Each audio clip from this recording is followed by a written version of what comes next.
Historically, John, correct me if I'm wrong. This is an awful maneuver, but it's what police officers do is hogtie somebody, right? So they don't kick out the windows and that kind of thing. We hate to see that, but you wonder why they didn't try a more advanced kind of restraint on this guy. No? Yeah, I mean, they should have. Look, Ariba's dead wrong. Pat's actually right. Ariba's wrong.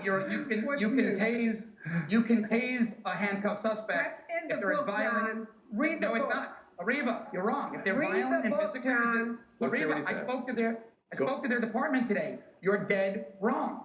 With all due respect, you're dead wrong. Now, Pat's correct. I personally think once he was in the back of the vehicle in the cage, the tasing should have ended. John, I think it's very important to realize this is not a contest. But again, you say Pat is right. And Pat's on my side, John, so don't get it twisted. Yes, ma'am.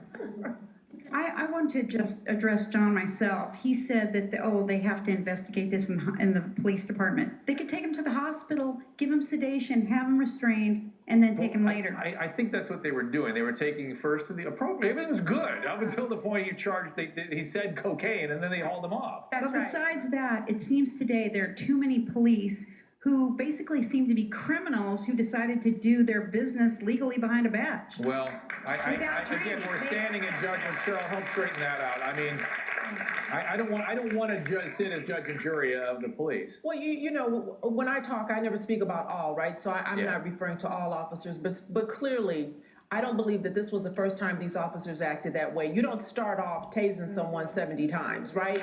And so understand that. Well, did you see if you guys would air, while Cheryl's talking, air the video of from the hospital door down. You see the fear on these officers' face. I mean, they look scared. And I understand that, but that's not the time to start tasing, I don't think. Well, listen, if you're scared, then you should probably call the police, right? Because you don't get to be the police and be scared. Also, they had all the help in the world. There were people watching from the other side of the glass doors at a hospital. Why not get the hospital? They're medically trained professionals. I know. It really, these are not uncommon behaviors in, say, a psychiatric unit or even an emergency room. Yes. We know exactly how to handle these guys, and you don't have to be violent with them to get them to calm down. Right, absolutely. Dr. Drew, before I even had my degree, I was trained in one of those facilities. Really?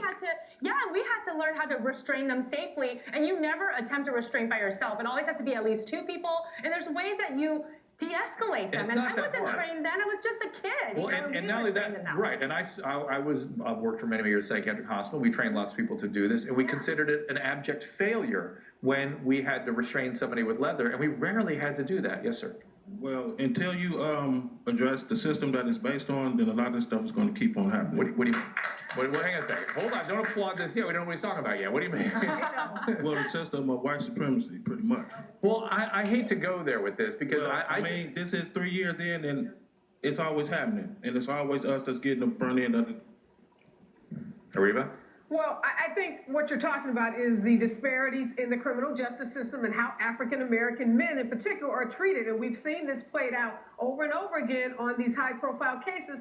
And unfortunately, more often than not, the cases that we've been talking about on this show and others are African-American men. Now, it doesn't mean it doesn't happen to other people, but disproportionately, so many of these stories involve black men. So that's where that sentiment, I think, comes from. We showed a story recently, not that recently, but it was a mentally ill homeless man in San Francisco. Were you on the show for that story? I saw that, yes. We had a group of cops, there it is, where they were taking this guy down. But their behavior was appropriate. I mean, they needed to do this. The guy was running in the street, but he had one leg. It looks like